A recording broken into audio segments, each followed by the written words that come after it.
Good evening, guys.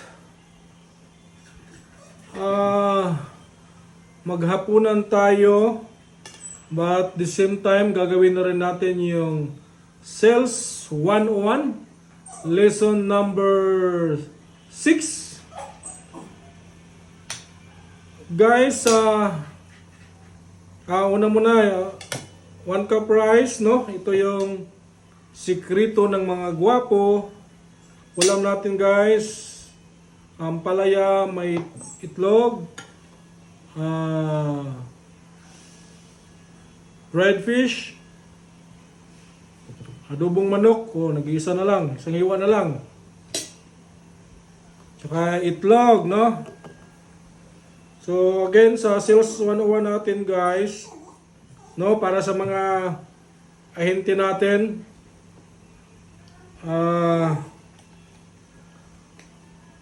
do not sell the product, but sell the solution, no?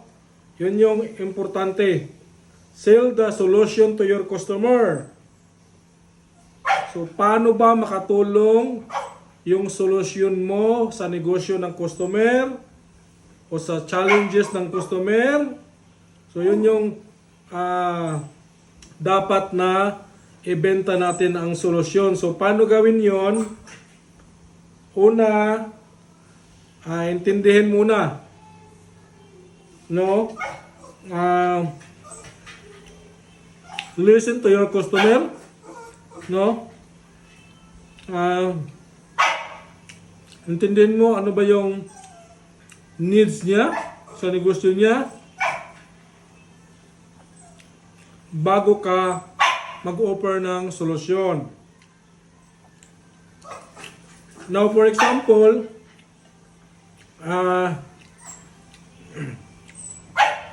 ang negosyo ng customer mo ay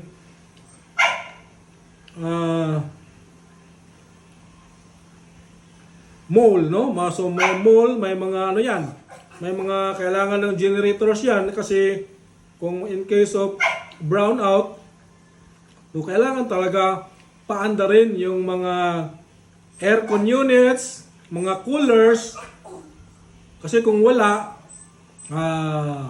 aalis yung mga tao, no? Kasi masyadong mainit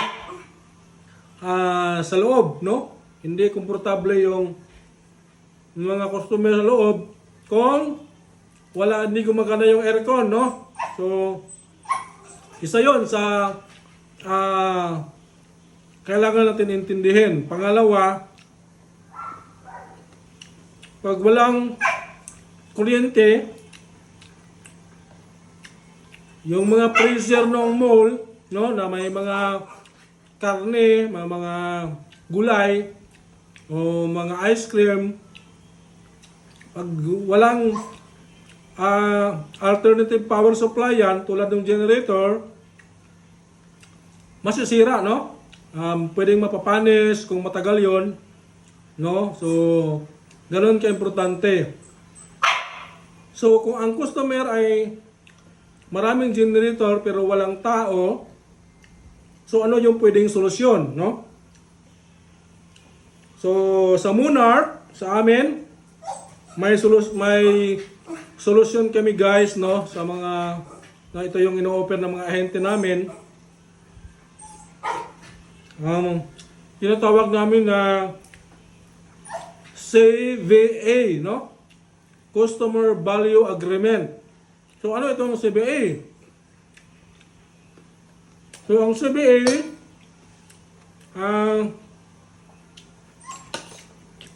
is a service agreement, no, na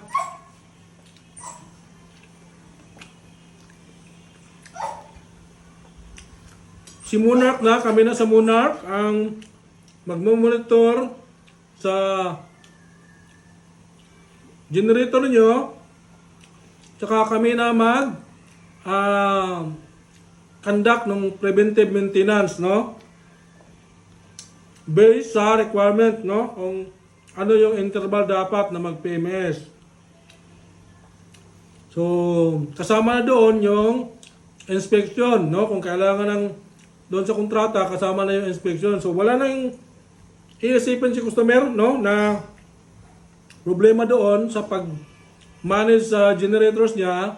So simunak na, no. So ang customer can focus the real business, no, yung mall, yung grocery.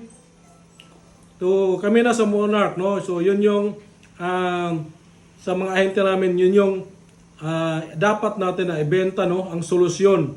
Paano matulungan si customer, no, paano makapokus si customer sa negosyo, tapos tayo na papasok para tumulong doon sa trabaho sa preventive maintenance, no, sa inspection, tsaka kasama doon yung CBA, ang emergency call, no, kung may problema. So within 24 hours magre-responde kami para ma-check yung ano yung problema ng unit, no. So isang ano yan, solusyon, no, na ma-offer natin, no, sa mga sales natin. So yun yung gawin natin, benta ang solusyon, hindi ang produkto. So thank you guys, I hope you learn, no, sa mga sales team natin. So ganoon yun, intindihin muna, listen to the customer, ano yung need, paano tayo makatulong, then offer the solution. Thank you.